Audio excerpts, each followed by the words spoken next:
당신은 내가 누구라고 생각하여 내 인생을 그렇게 찢어놓을 권리가 있나요? 어머니, 제 어린 시절, 심지어 제 자존심까지 모두 저에게서 빼앗으셨고 지금도 용서해달라고 하시나요? 용서요. 나 없이는 넌 아무것도 아니야. 내가 너를 키우려고 참는 게 아니라면 너처럼 배은망덕한 아이는 이미 오래전에 거리를 방황했을 거야. 나를 사랑해서 키운 것이 아니라 나를 그녀의 실패의 구실로 만들기 위해서. 그녀는 우리 엄마가 아니다. 그녀는 자신의 가혹한 그림자일 뿐이다. 저는 대한민국 광주에 사는 40살 민서라고 합니다. 내 인생은 어린 시절 어머니를 잃은 고통, 계모의 비위, 결혼의 상처, 친척의 대신 등 끝이 없어 보이는 일련의 사건들이다. 나는 아픈 기억과 원망과 좌절 속에 영원히 갇혀있을 것이라고 생각했다. 하지만 넘어질 때마다 나는 일어서는 법을 배웠고 자신의 나약함에서 힘을 찾았다. 그 여정은 쉽지 않았다. 유해한 관계를 끊고 자신을 보호하기 위해 경계를 정하는 법을 배워야 했고 모든 상처가 치유되는 것은 아니라는 것을 받아들였다. 그러나 바로 그 고통으로부터 나는 현재 남편의 사랑, 아들을 키우는 기쁨, 그리고 소박한 삶의 평온함이라는 새로운 빛을 찾았다. 이것은 산실뿐만 아니라 재생, 끝나지 않을 것 같은 폭풍우 속에서 자신을 되찾는 여정에 대한 이야기이다. 저는 올해 40이 된 민서라고 합니다. 산들이 에워싸고 아침 햇살이 고목나무 줄기를 부드럽게 헤치고 들어오는 한국 남부의 평화로운 도시 광주에 살고 있다. 이곳에서 재래시장으로 이어지는 주요 도로변에 위치한 작은 식당을 운영한다. 식당은 크지 않고 약 5개의 나무 테이블에 불과하지만 항상 단골 고객의 웃음으로 가득 차 있습니다. 이곳 사람들이 좋아하는 전통 음식인 비빔밥, 미역국을 곁들인 찹쌀밥, 어머니로부터 배운 직접 만든 김치 등을 전문적으로 대접한다. 매일 아침 나는 보통 재료를 준비하기 위해 4시부터 일어난다. 도시가 아직 조용했을 때 나의 도마뱀 소리는 작은 부엌에 울려 퍼졌고 라디오 소리와 일찌감치 섞였다. 김치를 썰고 서 있을 때 오래된 부엌에서 어머니가 그렇게 부지런하셨던 어린 시절이 생각날 때가 있다. 할머니는 민서야, 맛있는 음식은 맛뿐만 아니라 내 마음에도 있어 라고 말하곤 하셨습니다. 그 말은 몇 번을 들어도 매일같이 생각나게 하는 말이었습니다. 나의 작은 식당은 먹고 사는 곳일 뿐만 아니라 추억과 이야기를 담고 있는 곳이다. 70세가 넘은 남모 씨라는 손님이 혼자 살고 있는데 매일 아침 우리 집에 들러 따뜻한 비빔밥을 먹고 있다. 아저씨는 예전에 부산의 한 대형 식당에서 요리사로 일했지만 고향에서 가까워지고 싶어서 광주로 돌아왔다고 한다. 올 때마다 삼촌은 식사에 추억의 맛을 더하고 싶다고 말하면서 직접 만든 향신료가 담긴 작은 나무 상자를 가져온다. 여기 오신 분들은 각자 사연을 갖고 오셨어요. 그리고 나는 뜨거운 밥의 향기로운 냄새와 떠들썩한 소리 사이에서 마치 그들의 기억을 간직하고 있는 사람처럼 느껴졌다. 이 작은 식당은 광주의 장마철마다 달라붙는 내 인생이고 무엇보다 어머니가 돌아가시는데도 친근감을 느끼는 곳이다. 제가 겨우 10살 때 어머니가 돌아가셨어요. 집으로 이어지는 작은 길에도 눈이 하얗게 쌓인 광주의 살을 애는 듯한 추운 겨울 아침이었다. 그날 나는 여전히 생생하게 기억하고 나는 학교에 갔다 와서 집에 낯선 사람들로 붐볐다. 모두 검은 옷을 입고 있었고 표정은 사색에 가득 차 있었다. 방구석에 아버지는 조용히 앉아 눈빛은 충혈됐지만 눈물 한 방울 흘리지 않았다. 나는 바닥에 깔린 돗자리에 가만히 누워있는 어머니를 안기 위해 달려갔지만 그녀는 여느 때처럼 따뜻하지 않았다. 그때는 태어나서 처음으로 상실을 느꼈고 작은 가슴은 산산조각이 났습니다. 어머니가 돌아가신 후 아버지는 더욱 폐쇄적이 되셨다. 그는 원래 엄격한 사람이었지만 이제는 더 멀어졌습니다. 나는 종종 그가 책상 앞에 앉아 내 저녁 식사나 어설픈 질문에도 개의치 않고 등잔불에 무언가를 적고 있는 것을 본다. 1년 뒤 중매로 알게 된 혜전이라는 여성과 재혼하겠다고 전격 발표했다. 나는 그때 내 감정이 무엇인지 몰랐다. 약간의 사랑받기를 희망했지만 새로운 사람이 어머니를 대신할 수 없을 것이라는 의심과 두려움도 있었다. 처음에 혜정이가 진짜 잘해줬는데 할머니는 아침에 종종 머리를 묶고 시장에 갈 때 나에게 예쁜 신발을 사준다. 저는 심지어 할머니를 전마라고 부르기 시작했는데 목소리는 여전히 어색하지만요. 하지만 남동생이 12살 때 여름에 태어났을 때 모든 것이 변했다. 그때부터 슬슬 밀려나는 느낌이었다. 만약 내가 항상 할머니에 의해 시장에 끌려다녔다면 나는 종종 남동생을 돌보기 위해 집에 남겨진다.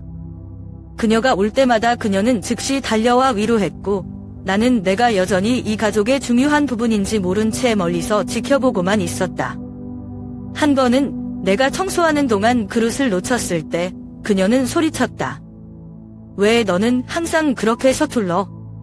그때 저는 할머니가 그렇게 화를 내는 것을 처음 봤고 그 말들은 저를 단지 짐으로 느끼게 했습니다. 어느 겨울 저녁, 아버지는 멀리 출장을 가셨고 나는 혜정이와 남동생과 함께 집에 있었다. 열이 나서 울고 혜정이는 약을 타느라 바빴어요. 돕고 싶었지만 짜증나는 시선만 받았다. 남동생이 잠들었을 때 그녀는 제게 고개를 돌렸고 차가운 목소리로 말했습니다. 민서, 너는 이제 내가 너의 동생을 우선시해야 한다는 것을 이해할 만큼 충분히 자랐다. 나는 너니까 너 자신을 돌봐야 해. 그 말은 제 마음을 칼로 찌르는 것과 같았습니다. 나는 이 가족에서 나의 위치가 영원히 바뀌었다는 것을 이해한다. 제가 14살 되던 어느 봄날 극적인 절정에 달했다. 그날 수업료를 제때 내지 못해서 선생님에게 불려갔다. 나는 화가 난 채 집으로 달려가 아버지와 혜정에게 왜 내 공부에 관심이 없느냐고 물었다. 하지만 선영 대신 혜정은 차갑게만 말했다. 우리 집 돈이 항상 넉넉한 것은 아니다. 가족을 이해하고 덜 요구해야 합니다. 나는 눈물을 참지 못하고 곧장 집을 뛰쳐나와 해가 질 때까지 근처 공원에 혼자 앉아 있었다. 그 세월은 눈물이 많음에도 불구하고 제가 성장하는 데 도움이 되었습니다. 나는 더 강해질 필요가 있고 스스로에게 의존하는 법을 배울 필요가 있다는 것을 이해한다. 그 이후로 저는 제 자신의 작은 레스토랑에 대한 꿈을 꾸기 시작했습니다. 그곳에서 저는 작지만 사랑으로 가득 찬 가정을 꾸릴 수 있었습니다. 한때 사랑받았던 아이에서 저는 제 집에서 점점 더 조용한 그림자가 되었습니다. 혜정이가 동생을 낳았을 때 모든 시선과 관심이 그에게 집중된 것 같아요. 저는 더 이상 시장에 같이 가자는 말을 듣지 않았고 더 이상 부드러운 머리 쓰다듬는 일도 없었고 오늘 어땠어? 라는 질문도 사라졌습니다. 대신 할머니는 젓가락을 떨어뜨리는 것부터 바닥 청소까지 저의 작은 실수 하나하나에 주의를 기울이기 시작하셨고 핑계만 기다렸다는 듯이 꾸짖으셨습니다. 한 번은 제가 13살 때 온 가족을 위해 저녁을 차려줬죠. 그때 비가 엄청 많이 와서 혜정이가 좋아하는 김치찌개 때 맞춰서 최선을 다했어요. 그러나 국을 드는 동안 손잡이가 젖어서 실수로 국이 탁자 위에 쏟아졌다. 당황하고 계속 사과했는데 혜정이 눈빛에 말문이 막혔어요. 민서, 그렇게 간단한 일은 할 수 없어? 내가 돕고 있는 것 같아. 아니면 그냥 문제를 더 일으키는 것 같아. 그녀의 목소리는 얼음처럼 차갑고 크지는 않았지만 칼날처럼 날카로웠다. 나는 고개를 숙여 깨진 그릇 조각들을 주었는데 눈물이 마루에 조용히 떨어졌다. 내가 반항하려고 할 때마다 상황은 더 악화될 뿐이다. 어느 여름 저녁, 동생의 옷을 접는 것을 잊어버렸다고 야단 맞고 나서 나는 화가 나서 나는 항상 너에게 하라고 했는데 왜 스스로 하지 않았니? 라고 말했다. 그 순간 반이 공기는 얼어붙은 듯 했다. 나를 바라보는 혜정이는 시큰둥하면서도 분노의 눈빛을 보내며 천천히 말했다. 엄마가 해준 것에 대해 감사하지 않아? 이 집에서 내가 얼마나 중요하다고 생각해? 그 말은 제가 쓸모없는 사람처럼 느끼게 했고 제가 무엇을 하든 할머니에게 짐이 될 뿐이었습니다. 무엇보다 극적인 것은 내가 15살 때 어느 겨울날이었다. 그날 제 남동생은 장난스럽게 새로 산 커튼에 잉크를 쏟았습니다. 혜정이가 방에 들어와 그 광경을 보았을 때 그녀는 즉시 나에게 돌아왔고 또 너지? 라는 설명을 듣지 않았다. 왜 항상 저를 잘 돌봐주지 않는 거죠? 나는 내가 하지 않았다고 산영하려 했지만 그녀는 듣지 않았고 심지어 빗자루로 내 등을 세게 때렸다. 당신은 사람들이 당신을 영원히 돌봐야 한다고 생각해요. 엄마 덕분에 여기 있다는 거 잊지 마. 할머니가 소리를 질렀고 그 말들은 나를 심연에 빠뜨렸다. 그날 밤 나는 침대에 앉아 창밖에서 달빛을 보고 있는데 내가 갇힌 것처럼 느껴졌다. 내가 반항하는 것이 잘못인지 아니면 침묵하는 것이 잘못인지 모르겠다. 하지만 제가 확신하는 것은 계속 그럴 수는 없다는 것입니다. 그때부터 나는 웅크리고 말없이 조용히 모든 일을 하기 시작했다. 나는 가족의 진정한 그림자가 되었다. 단지 존재할 뿐, 그 이상은 아니다. 그래도 마음속으로는 꿈을 멈추지 않았다. 언젠가는 고개를 숙이지 않고도 살 수 있는, 누군가의 눈빛을 두려워하지 않고 좋아하는 일을 할 수 있는 내 자리를 찾기를 바란다. 그 당시 삶은 꾸짖음과 눈물로 가득했지만 그 꿈은 매일 나를 계속하게 했다. 19살 때 저는 광주로 떠나기로 결심했습니다. 제가 넣을 수 있는 모든 것을 낡은 가방에 넣었습니다. 광주에서 서울로 가는 심야버스는 4시간 이상 걸리지만 나에게는 생애 가장 긴 여정이었다. 강남 정류장에서 내리자 우르르 몰려오는 사람들 틈에 묵묵히 서 있었다. 넓고 낯선 서울, 환한 네온사인과 불빛이 나를 흥분과 동시에 황당하게 만들었다. 하지만 무엇보다도 나는 내가 항상 사랑받지 못한다고 느끼는 가족의 그늘에서 마침내 벗어났다고 느낀다. 서울의 초창기는 상상도 못했던 도전의 연속이었다. 창문이 없고 침대와 작은 인덕션만 넣을 수 있는 마포구 지하실에 작은 방을 빌렸다. 그곳에서의 첫날 밤, 나는 한편으로는 추워서 잠을 잘 수 없었고 한편으로는 처음으로 혼자 있는 것이 두려워서였다. 근데 제가 스스로에게 말했죠. 민서야, 이게 내가 선택한 길이야. 돌아갈 수 없어. 저는 스스로 돈을 벌기 위해 일하기 시작했습니다. 낮에는 명동의 한 카페에서 웨이트리스로 일했다. 손님들로 붐비고 한 교대 근무는 최대 12시간 동안 지속됩니다. 저녁에는 하숙집 근처 슈퍼마켓에서 물건을 팔고 선반을 정리하고 청소했다. 야간 근무가 없는 날에는 사람들이 많이 다니는 거리에서 전단지를 받을 것이다. 추위로 손이 꽁꽁 얼어붙은 서울 겨울의 매서운 바람 속에 서 있는 기분은 생생히 기억하지만 해고당할까 봐 감히 멈출 수가 없다. 매달 월세와 식비를 뺀 뒤 남은 돈은 많지 않지만 미래를 위해 항상 조금 저축하려고 노력한다. 처음에는 아버지께서 매달 작은 지원금도 보내주셨다. 비록 말하지 않더라도 나는 그가 집안에서 일어난 일에 대해 죄책감을 느낀다는 것을 안다. 하지만 반년 정도 지나면 모든 것이 변합니다. 어느 날 저녁, 저는 할아버지로부터 짧은 전화를 받았습니다. 민서, 이제 아빠는 널 도울 수 없어. 아버지 일이 어려우니 내가 알아서 해. 그의 목소리는 무겁게 들렸지만 나는 놀라지 않았다. 나는 순순히 대답했다. 알겠어요. 내가 알아서 할게. 전화를 끊고 저는 작은 방에 조용히 앉아 있었습니다. 이제 제 자신에게 의지할 수밖에 없다는 것을 느꼈습니다. 그 이야기는 제가 작은 실수로 카페에서 일자리를 잃었을 때인 그해 여름에 더욱 극적이 되었습니다. 바쁜 교대소에서 나는 2가지 음료를 혼동했고 까다로운 고객이 매니저를 만나달라고 소란을 피웠다. 내가 사과하고 설명하려고 노력했지만 매니저는 여전히 내가 전문적이지 않다고 생각하고 그날 당장 그만두라고 했다.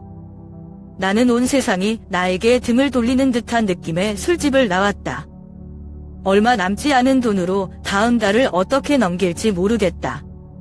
하지만 어려움 속에서 저는 제 강인함에서 힘을 찾았습니다.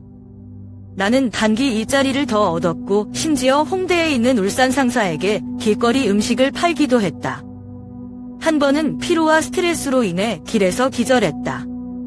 행인이 저를 병원으로 데려갔는데 의식을 되찾았을 때 옆에 앉아있던 한 젊은 간호사가 제게 당신은 너무 과로했어요. 그렇게 자신을 쓰러뜨리지 마세요. 그 말이 나를 매우 생각하게 했다. 서울에서의 세월은 바쁘고 힘들 뿐만 아니라 나 자신을 마주하는 법을 배우는 여정이었다.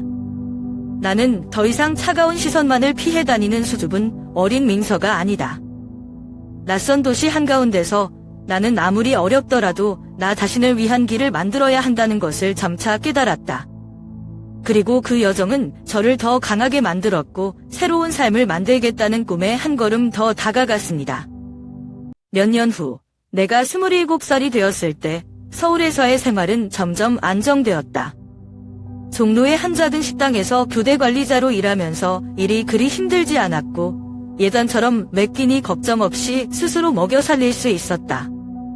저보다 10살 많은 남자 지호를 만났을 때도 그랬고요. 어느 초가을 저녁에 그는 몇몇 친구들과 식당에 갔을 때 내 인생에 나타났다. 말쑥한 정장과 차분한 눈빛으로 지호는 내가 오랫동안 갈망해온 안정감을 줄 수 있는 사람처럼 보였다. 처음에는 지호가 굉장히 따뜻하고 성숙해요. 그는 자녀가 없는 이혼한 적이 있지만 항상 새로운 가정을 꾸리기를 희망한다고 말했다. 나는 그가 내 손을 잡고 민서, 내가 너무 많은 불이익을 받았어 라고 말했던 때를 기억한다. 나는 내가 정말 속해 있는 곳을 내가 가졌으면 좋겠어. 그 말은 내 안의 사랑과 보호의 열망을 일깨웠다. 알게 된 지 1년 만에 결혼하기로 동의했고 마침내 진짜 집을 찾았다고 믿었습니다. 우리는 조용하지만 덜 번잡한 지역인 강동구의 작은 아파트에서 산다. 1년 후에 우리의 첫째 아들이 태어났다. 이 아이는 제 인생의 비출기입니다. 저는 이 아이를 세준이라고 이름 지었습니다. 이 아이가 강하고 정직하게 자라길 바라면서 말이죠. 하지만 아이를 낳은 지 몇 달 만에 지호가 자신이 만들어낸 외모만큼 완벽하지 않다는 것을 깨닫기 시작했습니다. 지호가 일이 바쁘다는 핑계로 자주 지각하면서 모든 일이 시작되었다. 한 번은 셔츠에서 이상한 향수 냄새를 찾았는데 물어보니 옆에 앉아있는 여자 동료의 냄새라며 웃기만 했다. 내가 구축하려고 했던 단정적들 깨뜨릴까 봐 의심하고 싶지도 않고 감히 더 이상 질문하지도 않습니다. 그러나 나의 의심은 어느 겨울 저녁 그가 휴대폰을 집에 두고 왔을 때 확인되었습니다. 화면에 미영이라는 여자가 보낸 메시지가 떴습니다. 빨리 오세요. 기다리고 있어요. 온몸이 얼어붙는 것 같았다. 미영은 지호가 친구들과 자주 가는 술집의 직원이다. 그날 저녁 지호가 집에 왔을 때 나는 그와 대질했다. 처음에 그는 거절했지만 내가 메시지를 전달했을 때 그는 침묵했다. 그냥 길을 건너는 거야? 심각한 것은 아니다라고 그는 자신의 배신이 너무 사소한 것처럼 차갑게 말했다. 나는 울었고 그에게 소리를 질렀지만 결국 나는 여전히 그를 사랑하기 때문이 아니라 세준을 위해 용서했다. 나는 아버지의 모습 없이 아이가 자라는 것을 원하지 않는다. 그러나 나의 용서는 지호가 모든 것을 가볍게 여기게 할 뿐이다. 그는 계속해서 지각했고 거짓말은 점점 더 매끄러워졌습니다. 또 한 번은 세준이 2살 때 강남의 한 카페에서 지호와 미영을 우연히 만났다. 그들은 아주 가까이 앉아 장난을 치며 웃었고 지호는 머리 손질을 해주기까지 했다. 나는 문간에 서서 전화기를 움켜쥐고 분노와 부끄러움으로 가득 찼지만 결국 등을 돌리고 말았다. 나는 그 사람 앞뿐만 아니라 자신의 나약함 앞에서도 무력감을 느낀다. 이후의 삶은 더 이상 큰 다툼이 아니라 오랜 침묵이다. 지호와 더 이상 대화를 나누지도 대질할 방법도 찾지 않았다. 세준이를 챙기는 일에만 집중했고 출근했다. 하지만 매일 밤 아이가 자는 것을 볼 때 몇 번이나 스스로에게 묻는다. 민서, 왜 너 자신을 이런 상황에 처하게 했니? 왜 안 떠나? 그 세월은 끊임없는 내적 싸움이었다. 얼마나 더 버틸 수 있을지 모르겠지만 세준이를 위해 계속해야 한다는 걸 알아요. 내 마음이 금이 가더라도 언젠가는 탈출구를 찾고 내가 정말 자격이 있는 삶을 살 수 있기를 바란다. 지호와의 결혼은 내가 32살 되던 어느 가을날 내가 결코 잊지 못할 사건을 겪은 후 끝났다. 그날 지호는 평소처럼 늦게 귀가해 술 냄새가 물씬 풍겼다. 세준이는 5살 때 거실에서 장난감을 가지고 놀고 있었어요. 나는 그에게 아침에 아이들의 학부모 모임에 결석한 이유에 대해 물었고 그가 약속했지만 잊어버린 것이다. 하지만 지호는 대답 대신 큰 소리로 나를 탓할 권리가 있다고 생각해 라며 말다툼이 격해졌고 1분 동안 화가 난 지호는 세준의 바로 앞에서 뺨을 3개 때렸다. 나는 그때의 느낌을 표현할 수 없다. 따기뿐만 아니라 아들의 두렵고 당황한 눈빛 때문이기도 하다. 그 아이는 가만히 앉아 있었고 눈이 커져서 저와 지호를 쳐다보더니 울음을 터뜨렸습니다. 붙잡을 게 없다는 걸 깨달은 순간이었다. 지호를 사랑하지 않아서가 아니라 아들이 난폭하고 거짓된 가정에서 자라게 할 수 없기 때문이다. 바로 다음 날 저는 이혼 소송을 제기하고 세준의 양육권을 얻기로 결심했습니다. 지호는 처음에는 격렬하게 반대했지만 법정에서 몇 번 만나기로 한 후 내가 큰 재산을 요구해서는 안 된다는 조건에 동의했다.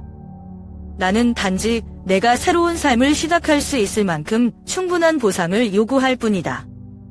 저에게 가장 중요한 것은 세준입니다.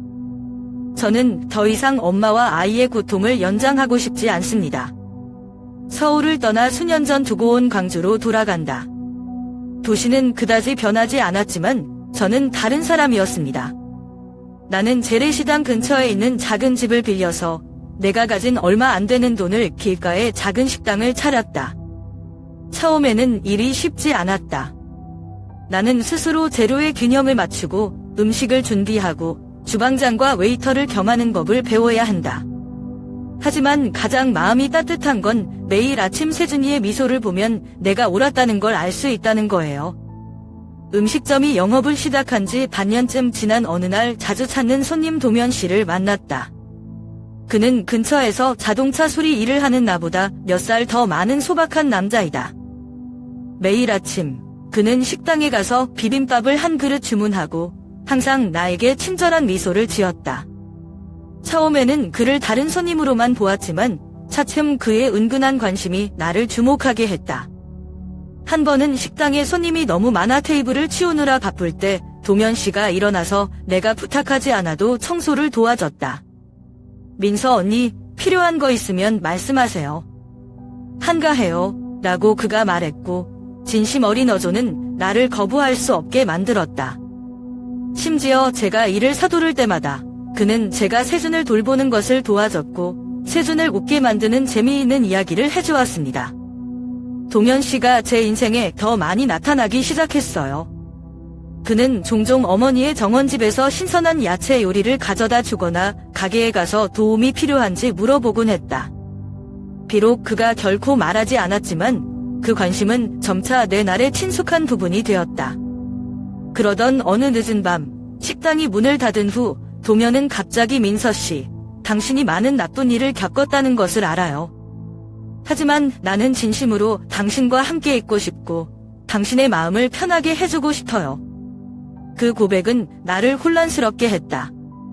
나는 그의 눈에서 진심을 느꼈지만 오래된 상처는 나를 즉시 받아들일 수 없게 만들었다.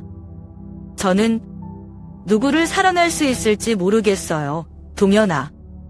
사만이 예전처럼 돌아갈까 봐 두렵다오고 나는 무겁게 대답했다. 동현은 나무라거나 간여하지 않는다. 그는 미소를 지으며 나는 서두르지 않는다오고 말했다.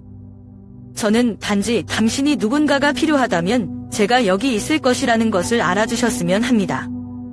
그 말은 많은 생각을 하게 했습니다. 아직 완전히 마음을 열지는 못했지만 이번에는 인생이 나에게 등을 돌리지 않을 것이라고 느끼기 시작했다.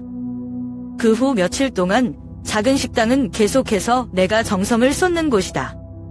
동현 씨는 제가 점점 느끼는 미소와 따뜻함을 가지고 여전히 자주 옵니다.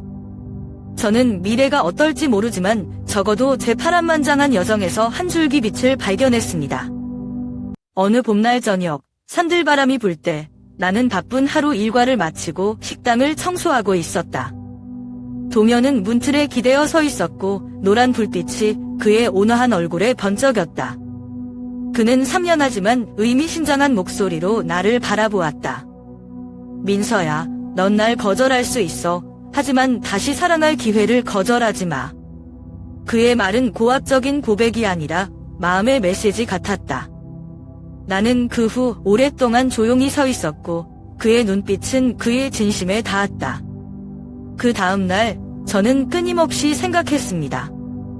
상처투성이의 과거는 낯설었지만 동현의 인내와 따뜻함은 나를 점점 더 안전하게 느끼게 했다. 1년 후 초여름 어느 날 저는 마음을 열기로 결심했습니다. 동현 씨, 모든 것이 쉬울 것이라고 약속하지는 않았지만 기꺼이 해볼게요 라고 나는 그를 바라볼 때 눈에 눈물이 글썽글썽했다. 그날 나는 그를 받아들일 뿐만 아니라 스스로 행복하게 살 수 있는 기회를 주었다. 우리는 광주에서 열린 작은 결혼식에서 가까운 사람들만 참석했습니다. 동현은 곧 모범적인 남편이자 세준의 훌륭한 아버지가 되었다. 그는 나를 사랑할 뿐만 아니라 내 아들을 친아들처럼 돌보았다. 세준이 집 근처 공원에서 자전거에서 넘어졌을 때 동현이는 세상이 무너진 듯 걱정스러운 얼굴로 아이를 안고 병원으로 달려갔던 기억이 난다. 그는 항상 그 아이에게 세준아, 내가 무엇이 필요하든 나는 항상 여기 있어 라고 상기시켜 주었다. 그 말들은 나를 따뜻하게 하고 내가 올바른 사람을 선택했다는 것을 알게 했다. 그러나 평온한 생활은 오래가지 못했다. 늦가을 어느 날 가게 문을 닫을 준비를 하고 있을 때 휴대폰이 울렸다. 아버지로부터 걸려온 전화였다. 할아버지께서 오랫동안 연락하지 않으셨기 때문에 나는 걱정할 필요가 없다. 그의 목소리는 밧줄 너머로 약했다. 민서야, 아버지는 심각한 심장병을 앓고 계셔. 의사가 급하게 수술이 필요하다고 말했다. 그러나 아버지는 돈이 충분하지 않다고 말했다. 그의 목소리를 들으니 내 마음이 조이는 것 같았다. 그에 대한 좋지 않은 기억에도 불구하고 나는 여전히 그 상황에서 그를 떠날 수 없다. 별 생각 없이 동현 씨와 제가 모아둔 적금을 모두 아버지께 보내기로 했습니다. 그 돈은 우리가 식당을 확장하는 데 쓰려고 하지만 나는 가족이 여전히 더 중요하다고 생각한다. 동현은 별말 없이 그게 너의 결정이라면 응원할게라며 고개만 끄덕였다. 하지만 한 달 후 저는 우연히 진실을 알게 되었습니다. 방주의 옛 이웃과 이야기를 나누다 보니 아버지는 심장병이 없으셨다. 제가 보낸 돈은 수술을 위해서가 아니라 제가 연락을 많이 하지 않은 제 남동생이 작은 사업을 시작하도록 돕기 위해서였습니다. 진실을 알았을 때 나는 어안이 벙벙했다. 나는 아버지에게 전화를 걸어 침착하려고 노력했습니다. 아빠, 이게 무슨 일이야? 내가 보낸 돈, 아버지는 어떻게 하셨나요? 그는 고백하기 전에 몇 초 동안 침묵했다. 미안해, 민서. 하지만 동생은 새로운 일을 시작하기 위해 돈이 필요하다. 아버지는 다른 방법이 없어요. 그 말은 제 심장을 찌르는 칼과 같았습니다. 나는 친척들에게 배신감을 느꼈다. 그날 밤 저는 잠을 잘 수가 없었어요. 화가 나기도 하고 슬프기도 하지만 무엇보다도 무기력한 느낌이다. 동현 씨가 눈치챘어요. 그는 많은 것을 묻지 않고 그냥 내 옆에 앉아 내 손을 잡고 말했다. 민서야, 돈은 다시 벌 수 있어? 하지만 넌 이게 널 쓰러지게 놔두지 마. 함께 이겨낼 거야. 동현 씨의 말은 나를 진정시켰다. 아버지가 틀리셨음에도 불구하고 가족을 포기할 수 없다는 걸 깨달았어요. 아마도 이것은 내 인생의 파란만장한 여정에서 또 다른 교훈일 것이다. 그리고 옆에 동현이와 세준이와 함께라면 모든 것을 직시할 수 있을 만큼 힘이 날 거라는 걸 알아요. 파티는 아버지의 가까운 가족과 친구들이 모인 광주의 한 고급 레스토랑에서 열렸다. 세준이가 외할아버지를 만나기를 간절히 바라자 동현과 나는 여전히 참석하기로 했다. 가기 전에 아버지 선물로 세뱃돈 봉투를 하나 준비했는데 안에는 작지만 마음을 표현하기에 충분했다. 아버지가 자본을 도운 사업을 경영하는 동생과는 비교가 안 되는 조건을 알고 있다. 도착했을 때 파티 분위기는 즐거워 보였지만 새엄마의 눈총을 받을 때마다 답답함에서 벗어날 수 없었다. 그녀는 항상 내가 외부인이고 불청객이라고 늪디디 하는 방법을 가지고 있었다. 선물을 줄 때가 되자 제 남동생과 그의 아내는 아버지에게 값비싼 시계를 주었습니다. 주위의 모든 사람들이 칭찬할 뻔했다. 제 차례가 되어 저는 아버지께 세뱃돈 봉투를 드리고 가능한 한 자연스러운 미소를 지으려고 노력했습니다. 새엄마는 아버지보다 먼저 봉투를 잡고 스피커를 보고 싱긋 웃었다. 이게 다야? 서울에 사는데 더 좋은 선물 못해? 그녀는 파티 테이블 전체가 들을 수 있을 만큼 큰 소리로 말했다. 나는 조용했고 옆에 앉은 동현이는 눈살을 찌푸리기 시작했다. 그는 침착하려고 노력했지만 참을 수 없었습니다. 우리는 부자가 아니지만 마음은 부족하지 않습니다. 선물의 가치가 그렇게 중요한가요? 새엄마는 지지 않으신다. 그녀는 세뱃돈 봉투를 찢기 위해 돌진했고 그 안에 있는 돈은 책상 전체에 흩어졌다. 이게 두 분의 마음인가요? 사람들 앞에서 날 망신시키지 마. 라고 시선은 우리에게 쏠렸다. 주변에서는 속삭이는 소리가 들렸지만 나를 폭발시킨 것은 아버지의 무력한 시선이었다. 그는 아무 말도 하지 않았고 새엄마를 막지도 않았고 아무 관련이 없다는 듯이 고개만 숙였다. 화가 나서 벌떡 일어났고 감격으로 목소리가 떨렸다. 충분했어. 평생을 버텼지만 오늘은 더 이상 침묵할 수 없다. 다시는 우리 가족을 이용하지 마세요. 우리는 너희에게 빚진 게 없어. 라고 동현이 내 손을 잡아당겼지만 나는 눈물을 참을 수 없었다. 새엄마가 눈을 부릅뜨고 나를 쳐다보았지만 나는 상관하지 않았다. 세준의 손을 잡고 동현이랑 같이 파티장을 다 뒤로 하고 나갔는데 돌아오는 길에 나는 울음을 멈출 수가 없었다. 동현 씨는 무슨 일이 있어도 항상 여기 있다고 말하려는 듯 조용히 내 손을 잡았을 뿐이다. 그날 저녁, 저는 제가 아버지와 제가 가족이라고 부르던 집과의 연결고리를 완전히 잃어버렸다는 것을 깨달았습니다. 하지만 그 순간 저는 제가 옳은 선택을 했다는 것을 알았습니다. 나의 진짜 가족은 내가 태어난 곳이 아니라 내가 사랑과 존경을 받는 곳이다. 그리고 동현이와 세준이와 함께 가지고 있습니다.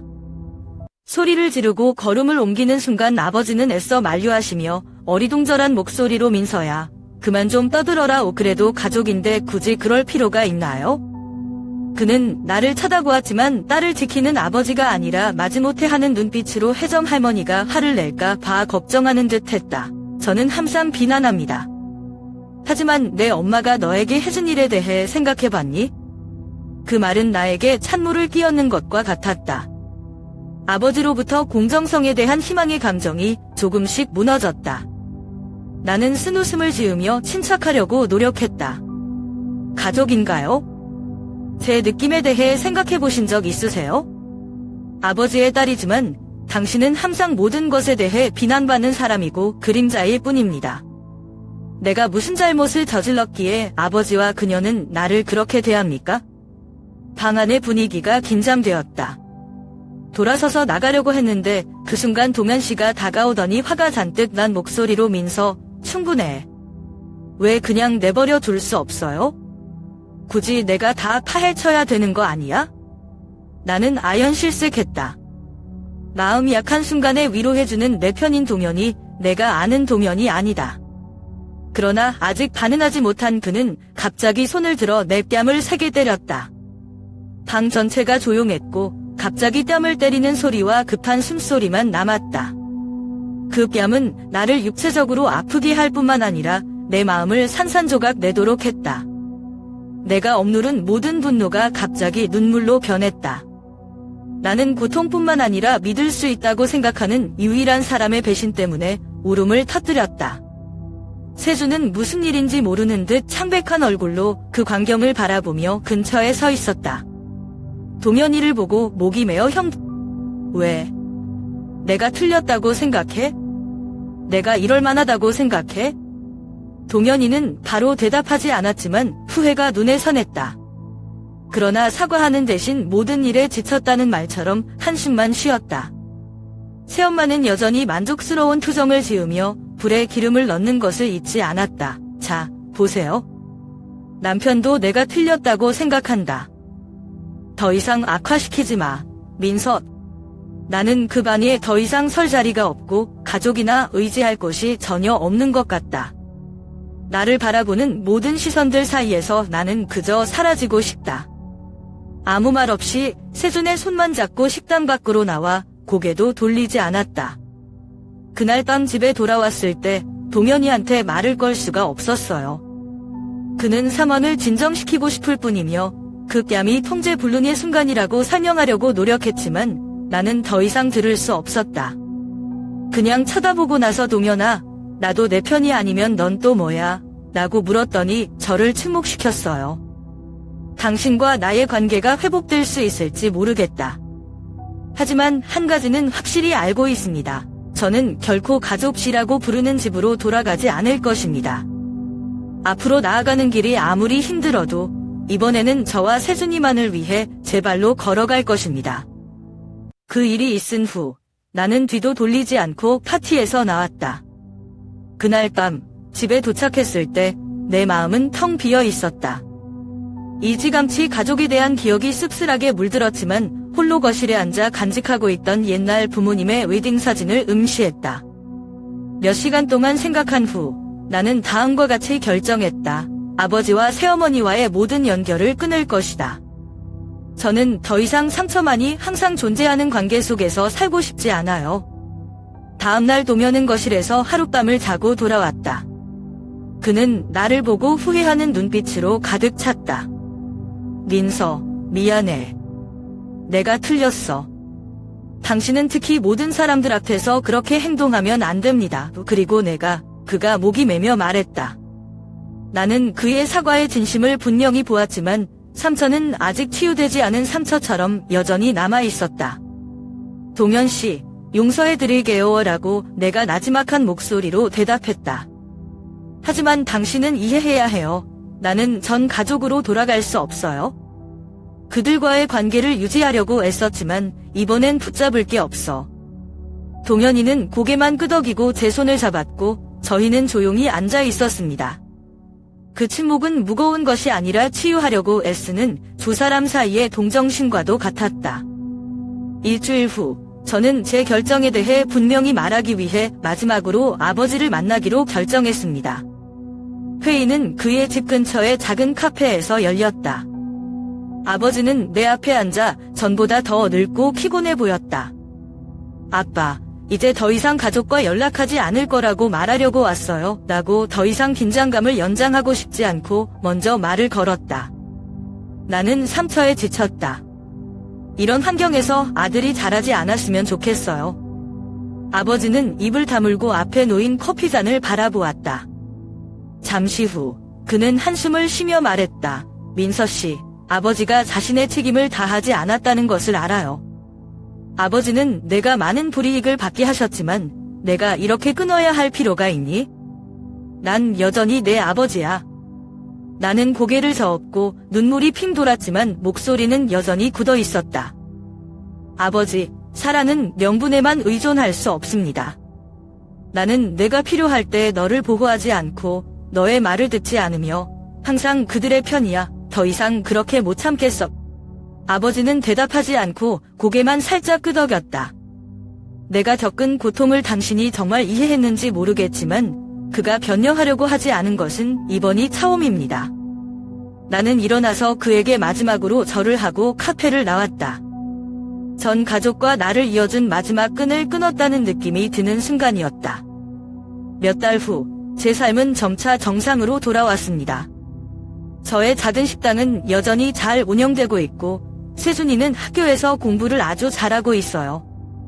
그러나 겪은 마음의 상처는 아직 완전히 아물지 않았다.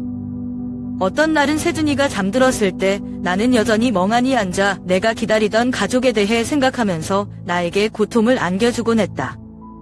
동현이는 여전히 저와 함께 있고 보상하기 위해 더 열심히 노력하고 있습니다. 이를 도와주실 뿐만 아니라 세준이와 더 많은 시간을 보내셨네요.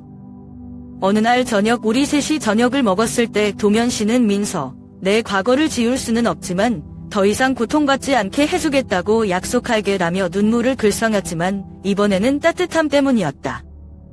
전 가족의 상처는 여전히 마음의 상처이지만 나는 작지만 사랑이 넘치는 새로운 가족이 있다는 것을 깨달았다. 그리고 이번에는 아무도 그것을 깨뜨리지 못하게 할 것이다. 스트레스가 많은 가족 갈등이 있은 지 1년 후에 아버지로부터 갑작스런 전화를 받았습니다. 어느 겨울 아침, 내가 식당을 열려고 준비하던 어느 날이었다. 그의 목소리는 쉰 것처럼 들렸고 민서, 내 새엄마, 라고 말했다. 그녀는 말기 암 진단을 받았다. 저 보고 싶대요. 나는 어떻게 반응해야 할지 몰라서 움찔했다.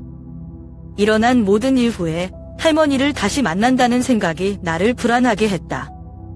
하지만 감정이 뒤섞인 가운데 방문은 그녀를 위한 것이 아니라 나 자신을 위한 것이라는 것을 깨달았다. 나는 증오를 풀고 싶고 그녀를 용서하는 것이 아니라 마음의 평화를 되찾고 싶다. 이틀 뒤 광주 시내 병원에 갔다. 병실은 작고 빛은 희미하다.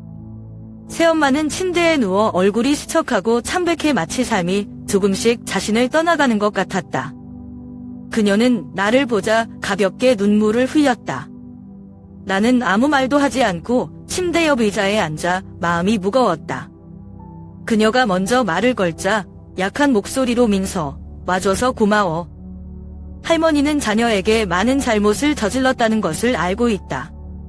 그녀는 아이에게 용서를 구하지 않았지만 떠나기 전에 말하고 싶었다. 죄송합니다. 나는 여전히 침묵을 지켰고 그녀가 계속 말할 수 있도록 했다. 그녀의 목소리는 목이 메었고 먼 것을 찾으려는 듯 천잠을 올려다보았다. 그녀는 너희 생모를 부러워한다. 그녀의 아버지는 그녀가 죽은 후에도 항상 그녀에게 특별한 애정을 쏟았다. 그녀는 그것을 참을 수 없었다. 할머니가 나한테 다 그 말을 들으니 나는 무엇을 느껴야 할지 모르겠다. 제중 일부는 화를 내고 싶었고 왜 할머니는 아무 잘못도 하지 않는 아이인 저를 상처 주기로 선택하셨는지 묻고 싶었습니다. 하지만 그녀의 연약한 모습과 후회하는 눈을 보며 나는 수년 동안 마음속에 품고 있던 억울함을 어느 정도 덜어주는 것처럼 한숨만 쉬었다. 전 할머니가 정말 싫었어요. 제가 침착하면서도 단호하게 말했습니다. 하지만 이제는 더 이상 원망 속에 살고 싶지 않습니다. 안심하고 치료하세요. 저는 영원히 이 원한을 품지 않을 것입니다. 그녀는 울음을 터뜨렸고 마른 손이 떨리며 내 손을 잡았다. 고마워요. 고마워, 얘아이라고 그녀는 반복했습니다. 마치 그것이 그녀가 마지막으로 해야 할 말인 것처럼요. 뒤돌아보지 않고 떠났지만 마음이 편해졌다. 몇 주 후, 저는 할머니가 돌아가셨다는 소식을 들었습니다. 아버지께서 전화해서 장례식은 주말에 치르겠다고 제가 참석하길 바란다고 말했어요. 그러나 나는 거절했다. 나는 더 이상 이 가족의 고통을 직면할 의무가 없다는 것을 안다. 장례식 날, 나는 조용히 하얀 국화 한 다발을 준비하고 차를 몰고 옛집 앞까지 갔다. 나는 문 앞에 꽃다발을 놓고 작별 인사로 고개를 숙이고 조용히 떠났다. 더 이상 원망도 사랑도 상처받은 과거의 종말일 뿐인 그녀를 생각하는 것이 마지막이었다. 돌아오는 길에 나는 이상한 해방감을 느꼈다.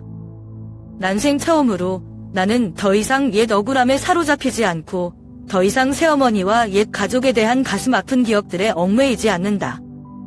나는 미소를 지으며 하얀 꽃다발이 여전히 시야에 보이지 않는 백미러를 바라보았다. 그것은 단지 새엄마와의 이별이 아니라 나를 짓누르던 과거의 일부와의 작별이었다. 전 가족과 거리를 두는 것이 이기적이라고 생각한 적이 있었는데 마치 제 피를 대신하는 것 같았어요. 하지만 그 고통스러운 세월을 거치면서 저는 때때로 경계가 필요하다는 것을 깨달았습니다. 그것은 복수도 무관심도 아니고 나 자신과 내가 사랑하는 사람들을 보호할 수 있는 유일한 방법이다. 아버지와 의부서머니와의 관계를 끊고 난 이 생활이 점점 안정되었다. 작은 식당은 여전히 주요 수입원이며 매일 내가 좋아하는 일을 할 수 있다는 것에 감사한다. 우리 사이의 모든 풍파 뒤에 도면이는 남아서 나와 함께 완전한 가정을 꾸렸다. 그는 인생의 동반자일 뿐만 아니라 내가 모든 어려움을 극복할 수 있도록 도와준 동반자이기도 하다. 한 번은 식당에 손님이 없을 때 늦은 오후에 나는 그에게 물었다. 나 같은 사람과 함께 한 것을 후회합니까? 너무 많은 번거로움과 무거운 과거를 지닌 사람. 동현은 그저 웃으며 포용력으로 가득 찬 눈빛으로 민서. 내가 없었다면 인생에서 어떤 의미를 찾았을지 모르겠다. 내가 겪은 일들은 날 멀어지게 하는 게 아니라 널 더 사랑하게 했. 그 말은 나를 눈물나게 했다. 나는 감동받았을 뿐만 아니라 내가 구원받은 것 같은 기분이었다. 처음으로 저는 제가 이 행복을 누릴 자격이 있다고 믿었습니다. 어느 날 부엌을 정리하던 중 어린 시절부터 내려온 가족 사진을 찾았다. 어머니가 살아계실 때 광주의 한 봄 축제에서 찍은 사진이다. 당시 7살쯤이었던 저는 아버지와 어머니 사이에서 환하게 웃었습니다. 사진이 나를 뭉클하게 했다. 나는 나중에 가족 관계가 깨졌지만 아름다운 기억은 여전히 내 일부라는 것을 깨달았다. 저는 더 이상 아버지나 계모에게 화가 나지 않지만 돌아가고 싶지도 않아요. 거리를 두는 것은 내가 그들을 완전히 잊고 싶어하는 것이 아니라 나와 작은 가족의 평화를 지키는 방법이다. 현재의 내 삶은 소박한 즐거움으로 가득 차 있다. 아침에 세준이를 학교에 데려다주고 이제 7살이 된 소녀는 항상 순수한 미소를 지으며 가게를 뛰어다닌다.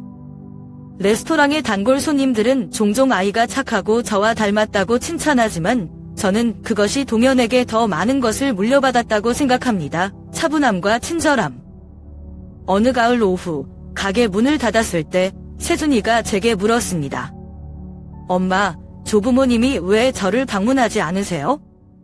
그 질문이 저를 멈추게 했지만 저는 앉아서 부드럽게 말했습니다.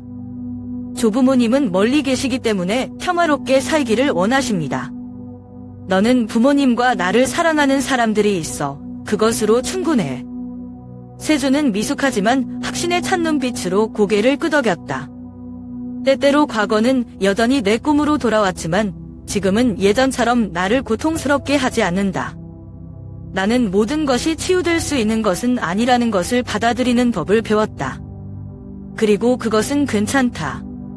가장 중요한 것은 나는 나 자신의 길을 택했다. 좋은 일들로 가득 찬 길이다. 그리고 이제 저는 뒤돌아보지 않습니다. 저는 하루하루를 제 작은 가족, 저를 진정으로 사랑해주는 사람들과 함께 살아갑니다. 그리고 제 자신으로서 민서는 그 모든 것을 이겨냈습니다.